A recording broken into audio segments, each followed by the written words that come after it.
Nous passons à l'article numéro 168 qui est présenté à l'amendement numéro 168 qui est présenté par Monsieur Bernalicis. Non. C'est monsieur. Bonjour. Donc comme je disais, vous savez, c'est comme un peu dans la lettre volée d'Edgar Poe. Parfois, c'est ce qu'on a le plus sous les yeux qu'on aperçoit le moins. Et là, il y a quand même un caractère grotesque, pour moi, à avoir une loi de rétablissement de la moralisation ou de la confiance avec Emmanuel Macron, président de la République. Quelle est le début de carrière d'Emmanuel Macron? Il faut quand même le rappeler puisqu'on parle de pantouflage. Il s'agit... Ah mais oui, mais non, mais ça vous plaît pas, mais rappelons-le, il était membre de la commission Attali, et c'est en tant que membre de la commission Attali, en fréquentant notamment Serge Weinberg, qui aujourd'hui est PDG de Sanofi, qu'il a pu entrer chez Rothschild. Qu'a-t-il fait? Que nous dit-on dans les biographies d'Emmanuel Macron? Que nous disent les banquiers d'affaires? Ils disent ce qu'on achète, c'est un carnet d'adresses. Ce que Rothschild est venu acheter avec Emmanuel Macron, c'est le carnet d'adresses qu'il s'est fait auprès de la commission Attali. Le principal deal d'Emmanuel Macron chez Rothschild, ça a été Nestlé. Que nous dit-on, puisqu'il avait fréquenté le PDG de Nestlé à la commission Attali, que nous dit-on dans cette biographie? Il a négocié un seul deal important apporté sur un plateau par la commission Attali. Donc là, en vérité, on est dans une privatisation. On est dans une privatisation via le pantouflage. C'est comme la lettre volée. C'est le nez en plein milieu de la figure. Mais là, on est dans un cas de pantouflage qu'il s'agit de faire interdire pour la suite. Je reviendrai pour un épisode 2 plus tard. Merci. Merci, Monsieur Ruffin. Nous passons aux amendements. Nous passons aux amendements identiques. Et la parole est à Monsieur Mélenchon. Madame la Présidente, mes collègues, mes amis du groupe La France Insoumise ont exprimé à l'occasion de la présentation de ces amendements nos vues sur le sujet. Permettez qu'au moment où l'on va passer au vote, je ramasse une certaine vision que nous voulons porter de l'État. Nous comprenons, parce que c'est une liberté individuelle, qu'on quitte la fonction publique. Mais alors il faut dire les choses comme elles sont. On ne la quitte pas du fait de ses seules vertus et talents, car du talent, il y en a partout. On la quitte parce qu'on a un carnet d'adresses et un réseau d'influence. C'est donc une façon d'acheter le résultat de ce qui a été acquis au service de l'État par des intérêts privés. Deuxièmement, le haut fonctionnaire en question sait dorénavant que non seulement il est possible, mais bien vu, bien accepté, encouragé de passer du public au privé et d'y revenir. C'est une source de corruption morale. Nous sommes d'accord pour que les gens partent, mais nous ne sommes pas d'accord pour qu'ils reviennent. C'est notre philosophie, vous avez le droit de ne pas être d'accord. Et ça va me permettre de vous dire une chose. Hier, j'ai entendu des choses fort déplaisantes pour les fonctionnaires.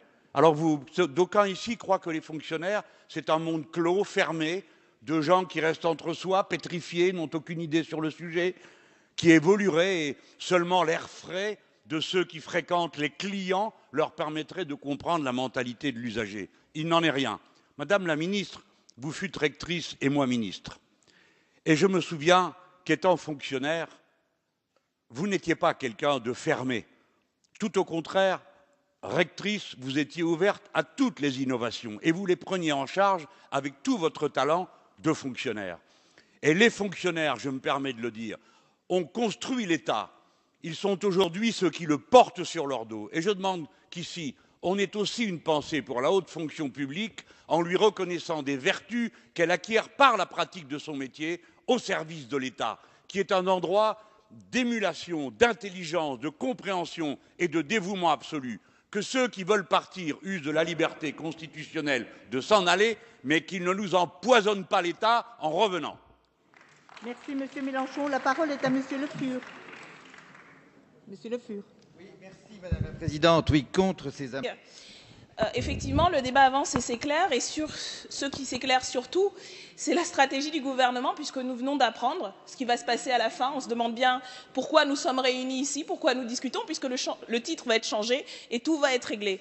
En vérité, En vérité, ce qu'on voit là, c'est un gouvernement et une majorité qui s'est pris les pieds dans ses ambitions de communication en prétendant présenter une grande loi qui marquerait le début du quinquennat et qui en vérité ne voulait pas véritablement changer grand-chose, si ce n'est détourner l'attention sur des problèmes réels qui existent aujourd'hui dans les institutions, mais plus largement, effectivement, dans la vie publique, et pointer un groupe en particulier, celui des parlementaires, parce que nous le voyons, y compris dans les faits, dans les articles de loi que nous discutons, l'essentiel porte sur la question des parlementaires. Donc j'aurais un conseil, si vous êtes prêts à l'écouter, puisque tout est décidé d'avance, autant effectivement changer le titre et parler d'une loi de confiance dans les parlementaires ou dans les députés, ce sera plus simple, plus compréhensible pour nos citoyens et citoyennes qui nous regardent, et au moins on saura de quelle manière le gouvernement et la majorité considèrent l'Assemblée nationale comme une simple chambre d'enregistrement des désirs communicationnels du président. Ça nous aurait évité peut-être de passer tout l'été en procédure accélérée pour finalement une réforme qui n'en est pas une, et pour voir la vérité de cette majorité qui est véritablement attachée à l'idée que rien ne change. Merci Madame Obono. Je donne la parole à Madame Abadi.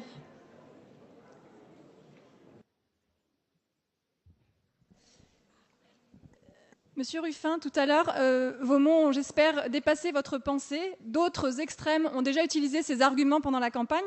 Je vais juste repréciser la réponse de notre président. Ce que vous avez décrit, ce sont des conflits d'intérêts. Ça se caractérise pénalement. Donc, soit ce que vous avez fait, monsieur Ruffin, c'est de la diffamation, soit vous allez en justice. Oui, c'est la liberté de parole. Alors moi, je vais vous dire ce que j'en pense. C'est bien pour ça que quand vous faites ce genre d'attaque, c'est très difficile pour nous d'aller au fond. On n'est pas sur le fond, on est sur des opinions. On n'est pas un tribunal populaire, ni un théâtre qui servirait à vos coups de com'. Merci Madame Abadi. La parole est à Monsieur Edvel. Merci beaucoup, Madame la Présidente, Madame la Ministre, Madame la Présidente de la Commission des Lois, Monsieur le rapporteur, mes chers collègues. Les débats autour de cet article, et on le voit bien, nous avons glissé sur l'intitulé même de la loi. Je ne vais pas revenir sur le glissement entre moralisation de la vie publique et moralisation de la vie politique, parce qu'en réalité, le sujet qui aujourd'hui nous est posé, c'est aussi le fait que nous avons affaire à un projet de loi d'initiative gouvernementale qui, là aussi, veut agir, cette fois-ci, sur la représentation nationale. Par contre, ce qui est très surprenant, c'est qu'au fil des amendements que nous déposons, nous nous rendons compte que le gouvernement lui-même ne veut pas s'appliquer ce qu'il voudrait appliquer à la représentation nationale. Et là, il y a, à mon avis, différents types de problèmes. Premier type de problème, c'est que d'abord, vous ne respectez pas la séparation des pouvoirs, et d'autre part, vous ne respectez pas institutionnellement l'équilibre des pouvoirs. Et en réalité, avec le projet de loi que vous êtes en train de porter, eh bien, vous êtes en train de déséquilibrer le rapport entre le pouvoir exécutif et le pouvoir législatif. Et ça, c'est un point essentiel, c'est un point fondamental sur lequel, jusqu'à présent, nous n'avons eu aucun argument, ni de la part du groupe majoritaire et encore moins de la part du gouvernement. Et c'est précisément sur ce point qu'il y a là un vice de forme fondamental et en l'occurrence un écart majeur entre les annonces du président de la République et le simulacre de loi qu'il nous propose aujourd'hui. Merci. Monsieur Edvel, la parole est à Monsieur Roussel.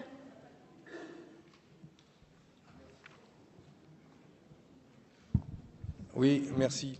Mais je n'ai pas défendu l'amendement parce qu'il a été fait tout à l'heure et je ne voulais pas en rajouter pour ne pas prolonger trop les débats, mais je voulais, Madame la Ministre, si vous le permettez, réagir à ce que vous avez dit en disant qu'il fallait laisser le temps d'évaluer la commission qui a été mise en place, renforcée après le texte de loi de 2016. Or, quand même, il se trouve, et de nombreux parlementaires l'ont dit aujourd'hui, que cette commission était inefficiente dans beaucoup de domaines et qu'on savait aujourd'hui que cette commission traitait de tous les cas des plus simples aux plus importants.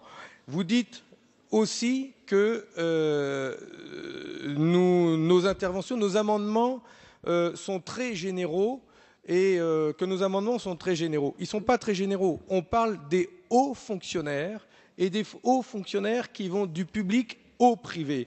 Et cette question-là, quand même, c'est celle qui nous interpelle. Je rappelle ce qu'a dit le magistrat Éric Alt, qui est responsable de l'association Anticorps. Plus on est élevé dans la hiérarchie et plus la jurisprudence de la commission de déontologie est libérale.